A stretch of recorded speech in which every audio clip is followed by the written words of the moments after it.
ਮੈਨੂੰ ਹੈਰਾਨੀ ਇਸ ਗੱਲ ਦੀ ਕਿ ਕਿਸਾਨ ਦੇ ਮੁੱਦੇ 'ਚ 3.5 ਹਫ਼ਤਿਆਂ 'ਚ ਕਿੰਨੇ ਦਿਨ ਸੀ ਕਿ ਤੁਸੀਂ ਦੇਖੇ ਕਿ 52 ਐਮਪੀਜ਼ ਹੈਗੇ ਕਾਂਗਰਸ ਪਾਰਟੀ ਦੇ।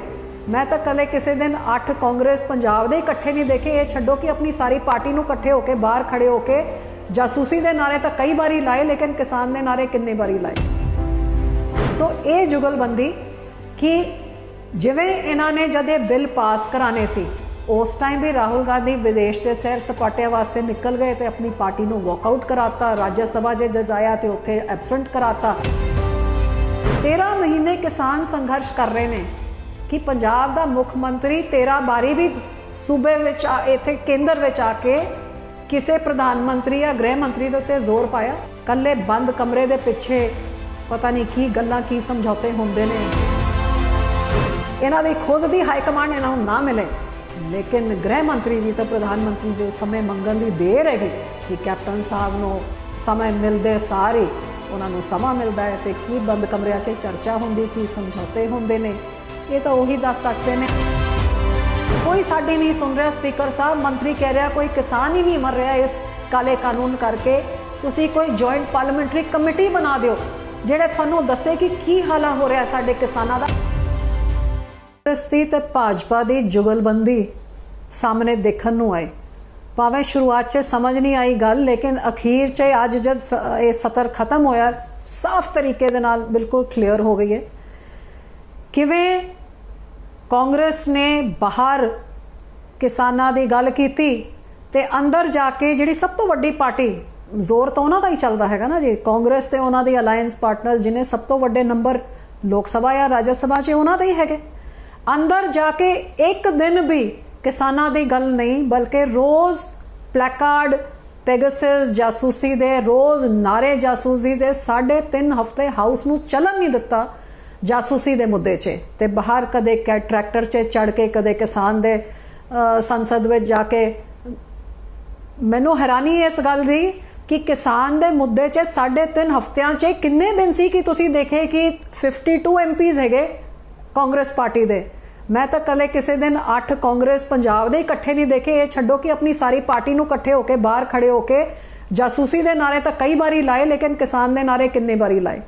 सो ये जुगलबंदी कि जिवें इन्हां ने जद ये बिल पास कराने सी उस टाइम भी राहुल गांधी विदेश के सैर सपाटिया वास्ते निकल गए तो अपनी पार्टी को वॉकआउट कराता, राज्य सभा जज आया तो उत्थे एबसेंट कराता तो सरकार की मदद करके ये बिल पास कराते।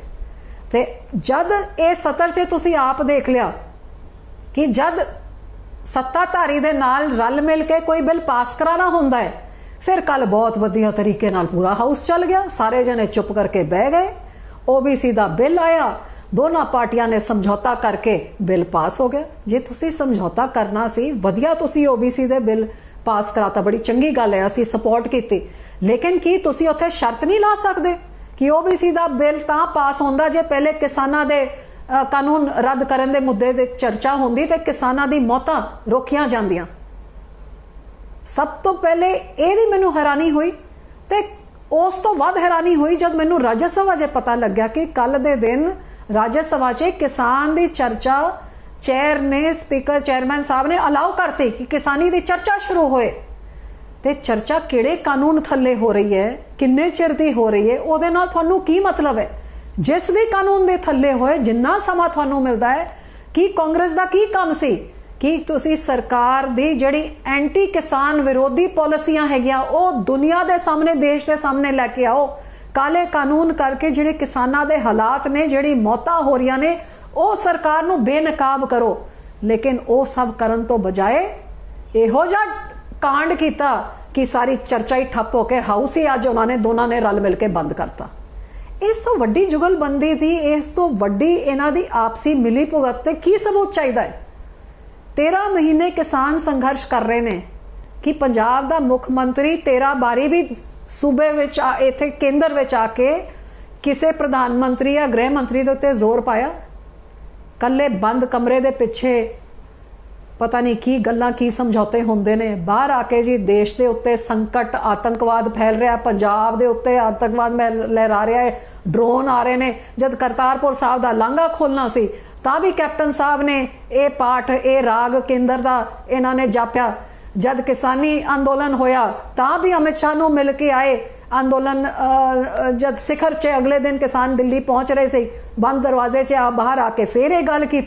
तो अज जब सारा सतर चले, जिस प्रधानमंत्री नूं कोई नहीं मिल सकता, जिस होम मिनिस्टर नूं कोई नहीं मिल सकता, अज तुसी इस तो पहला दस दो कि किहड़ा पार्टी का लीडर इन्हां दोनों नूं मिल सकिया है, किहड़ा विरोधी पक्ष का कोई लीडर या कोई मुख मंत्री या इन्हां दे एनडीए। मैं तो एनडीए च रही हाँ, मैनूं तो चंगी तरह पता है कि इन्हां नूं मिलण वास्ते इन्हां दे खुद दे मंत्री छड्डो, इन्हां दे एनडीए दे पार्टनर छड्डो, इन्हां दा एमपी छड्डो, इन्हां नूं मिलना कितना औखा है। लेकिन कैप्टन साहब नूं जद समा चाहिदा है, भावें सोनिया गांधी इन्हां नूं हफ्ते भर बिठा के रखे, इन्हां दी खुद दी हाईकमांड इन्हां नूं ना मिले, लेकिन गृह मंत्री जी तो प्रधानमंत्री जो समय मंगन दी देर हैगी कि कैप्टन साहब नूं समय मिलते सारे उन्होंने समा मिलता है। तो की बंद कमरिया च चर्चा होंदी, की समझौते होंदे ने, ये तो उही दस सकते हैं जिन्हां दे विदेशी धन दे जिहड़े काले ब्लैक मनी दे केस या ब्लैक मनी दे स्विस अकाउंट दे सिरे सारे केस ठंडे बस्ते च पाए हुए ने,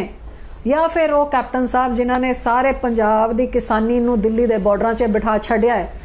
तो केंद्र वाल उन्हां दा ध्यान पा के अपनी जिहड़े सारे लुट खसुट हो रही हैगी, करप्शन हो रही है, इन्हां दे जिहड़े सारे झूठे लारे झूठी सौहां जिहदे च ये डिलीवर नहीं कर पाए, उस तो लोगों का ध्यान भटका के गुस्सा सारा केंद्र होए। तो कैप्टन साहब नूं भी सूट कर रहा है, तो भाजपा नूं तो उही कैप्टन साहब उन्हां दे इशारियां च नच रहे ने। सो इन्हां दे गले दा कंडा जे कोई हैगा वो तो कल्ला श्रोमणी अकाली दल है, जिहड़ा लगातार पहले दिन तो किसान दे मुद्दे भावें अंदर होए भावें बाहर बेनती की। एक दिन पहले जब सत्र शुरू होया, आप चिट्ठी फड़ा के आई स्पीकर साहब नूं कि स्पीकर साहब कल तुसी श्रद्धांजलि दोगे लोगों नूं, 550 साडे भरा, साडे अपने बुजुर्ग, साडी मातावां, साडे बच्चे शहीद हो गए ने इस ठंड च, इस गर्मी च, इस बरसात च बैठे हुए किसानी अंदोलन च। उन्हां वास्ते जे सरकार ने 2 शब्द नहीं कहे, घट तो घट तुसी सदन वालों 2 शब्द उन्हां दे वास्ते भी कह के आपां श्रद्धांजलि दे दईए, उन्हां दे परिवारां नूं कोई सुकून मिलूगा। एक नहीं सुनी गई। उसदे बाद भज के राष्ट्रपति जी कोल गए दूजे हफ्ते कि साडी आवाज़ किसानां दी नहीं उठान दे रहे, साडी मदद करो, सरकार दे उत्ते दबाव पाओ, नहीं सुनी गई। उसदे बाद जाके फिर स्पीकर साहब नूं बेनती की, कोई साडी नहीं सुन रहा स्पीकर साहब, मंत्री कह रहा कोई किसान ही नहीं मर रहा इस काले कानून करके, तुसी कोई जॉइंट पार्लीमेंटरी कमेटी बना दिओ ਜਿਹੜੇ ਤੁਹਾਨੂੰ ਦੱਸੇ कि की ਹਾਲਾ हो रहा ਸਾਡੇ किसानां ਦਾ, ਸਾਡੇ ਪੰਜਾਬ ਦੀ ਅਮਨ ਸ਼ਾਂਤੀ ਨੂੰ ਭਾਈਚਾਰਕ ਸਾਂਝ ਦਾ ਕੀ ਹੋ ਰਿਹਾ। ਇੱਕ ਨਹੀਂ ਸੁਣੀ। ਤੇ ਅੱਜ ਵੀ ਤੁਸੀਂ ਦੇਖਿਆ कि जब 4 लोगों को श्रद्धांजलि दी, मैं तां भी खड़ के फिर कहा कि साडे किसानां दे बारे भी 2 शब्द कह दो, लेकिन नहीं। जब जुगलबंदी चल रही है, मिली भुगत हुई है, साठ गांठ हुई है कांग्रेस ते भाजपा दी, तो फिर साडे वर्गी पार्टियां दे बारे किने सुनना है। जिहदे करके मैं लोगों को बेनती करदी हां कि अपनी रीजनल पार्टी जिहड़ी खेतरीआं पार्टियां हैगियां, जिन्हां दी लगाम कोई दिल्ली विच किसी हाई कमांड दे हत्थ विच नहीं है, जिहदी लगाम थोड़े हत्थ में, जिहदे जी जान ला के थोड़े वास्ते लड़दियां ने भिड़दियां ने, तां ही ये सारी पंजाब दी बाहर दी पार्टियां सब इकट्ठियां होके कल्ले सानू निशाना बनांदियां ने, थोड़े अखां च सानू कमज़ोर बनाना चाहदियां ने, थोड़े मनां च साडे प्रति विश्वास ये खत्म करना चाहदियां ने। क्योंकि जे थोड़ी अपनी पंजाबियत की पार्टी जे खत्म हो जाए, एक तरीके तो पंजाब भी खत्म हो जाऊगा, तो इन्हां दे हत्थां विच आ जाऊगा।